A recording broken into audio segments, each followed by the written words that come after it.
Pemirsa, Komisi Pemilihan Umum atau KPU RI resmi menetapkan 3 pasangan calon presiden dan calon wakil presiden yang akan bertarung di kontestasi Pilpres 2024 mendatang. Masing-masing paslon sudah memiliki visi dan misi yang ditawarkan kepada masyarakat agar bisa memberikan dukungan suaranya kepada mereka pada Pilpres 2024. Visi misi di dalamnya mencakup berbagai hal dan bidang. Ekonomi pun menjadi salah satu yang terpenting bagi Indonesia ke depan disajikan oleh para paslon tersebut. Lantas seperti apa melihat visi misi di bidang ekonomi yang disuguhkan oleh para paslon? Apakah yang disuguhkan benar-benar bisa diwujudkan dan efektif atau hanya janji dan ambisi belaka? Untuk membahasnya lebih lanjut di studio sudah hadir pengamat ekonomi dari Universitas Pasundan, ada Bapak Acu Fiarta Kartabi.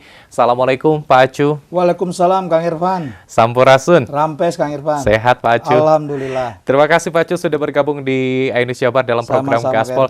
Pak Acu, di Gaspol kali ini kita akan membahas tidak hanya soal politiknya, tetapi kalau kita melihat para paslon yang sudah ditetapkan saat ini sudah mulai berjuang, sudah mulai memberikan informasi kepada masyarakat soal visi dan misi. Salah satunya kita akan membahas bagaimana visi misi di dalamnya itu akan memuat soal ekonomi yang diajukan kepada masyarakat. Kalau sebelum kita ke sana nih Pak Acu, melihat bagaimana situasi ataupun juga melihat kondisi ekonomi di masyarakat sendiri ataupun hingga saat ini ekonomi Indonesia di masa proses pemilu 2024 ini yang berlangsung mulai dari tahun kemarin bahkan hingga tahun ini Pak Acu. Saya kira progresnya memang ada peningkatan ya, karena titik entry point kita kan pasca pandemi ya, Irfan. Dan tentu kalau kita lihat misalkan dari indikator-indikator utama dari sisi pertumbuhan sudah mulai meningkat ya, begitu. Kemudian juga dari sisi kemiskinan ya, terakhir juga kita sudah turun di bawah double digit ya, sudah di bawah 10%. Kemudian tenaga kerja juga sudah berangsur-angsur meningkat begitu ya, sehingga tingkat pengangguran kita juga turun ya. Tetapi saya kira kalau ekspektasi kita ke depan ya tentu meskipun ada ketidakfokusan di dalam momen-momen politik ya, karena kan ini juga ada pejabat-pejabat pemerintah yang kebetulan juga menjadi tim sukses ya dan sebagainya. Termasuk juga saya kira kalau dari perspektif dunia usaha, mereka akan wait and see dulu ini ya. Nah, sehingga kemudian tentu ini juga akan mempengaruhi perkembangan dan dinamika politik itu secara internal ya Kang Ipan. Kondisi internal pada hari ini secara existing kita melihat bahwa masih potensi kenaikan inflasi masih terasa ya, harga beras masih berfluktuasi ya, dan kemudian kita juga berhadapan dengan nilai tukar yang cenderungnya melemah begitu ya. Kemudian juga ada ketidakpastian misalkan terkait dampak geopolitik ya di luar dan sebagainya. Saya kira masih ada uncertainty ke depan yang memang kita harus waspadai, sehingga kemudian ya tentu itu kita berharapan tidak bergesekan dengan momen politik ya, gitu Kang Irfan. Ya. Baik. Momen politik ini tadi sempat disinggung oleh Pak Acu bahwa adanya beberapa pejabat, dalam hal ini adalah di kementerian yang akhirnya juga ikut serta dalam perpolitikan, dan melihat ini efeknya jadi tidak fokus tadi disampaikan oleh Pak Acu. Tapi kalau sebenarnya wajar saja Pak Acu ketika misalnya para menteri terutama di bidang ekonomi ini juga ikut serta dalam politik, tetapi bagaimana mereka jangan sampai tidak memperhatikan soal tanggung jawab mereka terutama di bidang ekonomi ini Pak Acu. Ya memang sebagai pejabat politik kita harapkan ya ada second line-nya ya.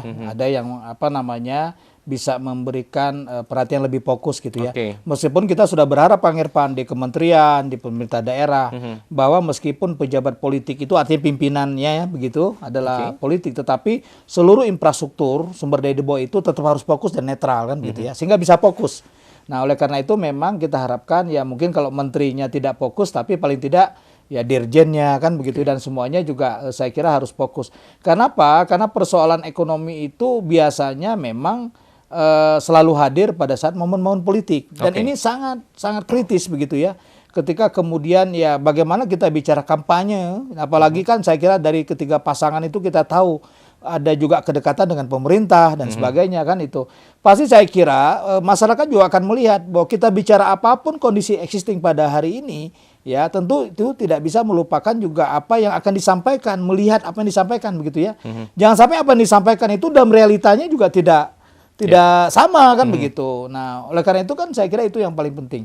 Nah, tentu persoalan apakah ketidakstabilan ekonomi itu karena faktor memang ketidakfokusan atau karena memang manajemen selama ini juga memang tidak fokus ke sana. Saya kira masyarakat tentu pasti tahu ya. Dan oleh karena itu ya kita berharap bahwa di sisa waktu nih sebelum masa kampanye, kemudian dan sebagainya, maka tunjukkanlah bahwa memang kita memiliki keinginan untuk mencapai ya sebuah kestabilan gitulah. Oke, baik. Sentimen para pelaku ekonomi sendiri seperti apa untuk melihat selain tadi wait and see seperti itu, tetapi juga adakah kekhawatiran terutama di masa pemilu 2024 ini juga bisa saja adanya gejolak akibat riuh rendahnya perpolitikan di Indonesia ini? Saya kira sebenarnya Kang Irfan tidak ada ya, karena masyarakat kita juga sudah maturitinya sudah bagus ya gitu.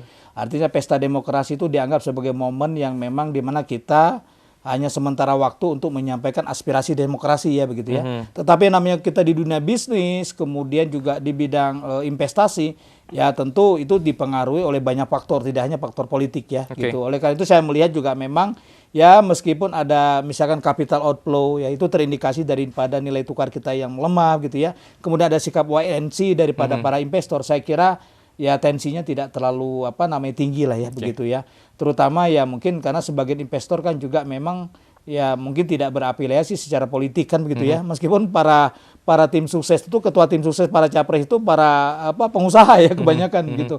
Dan tentu saya melihat bahwa masyarakat sekarang sudah sangat dewasa untuk melihat itu bahwa ya politik begitu ya. Tetapi kan urusan perut harus tetap jalan Kang Irfan ya begitu. Jangan sampai nanti ketika kita bicara demokrasi, bicara politik, tetapi kemudian ya harga barang naik tidak terkendali dan sebagainya gitu ya. Baik. Pak Jo, nanti kita lanjutkan juga, kita akan bedah lebih lanjut pemirsa soal visi dan juga misi terutama di bidang politik yang diajukan oleh para pasangan calon presiden dan juga calon wakil presiden. Seperti apa kita akan lanjutkan perbincangan kita. Tetaplah bersama kami dalam program Gaspol Menggagas Politik.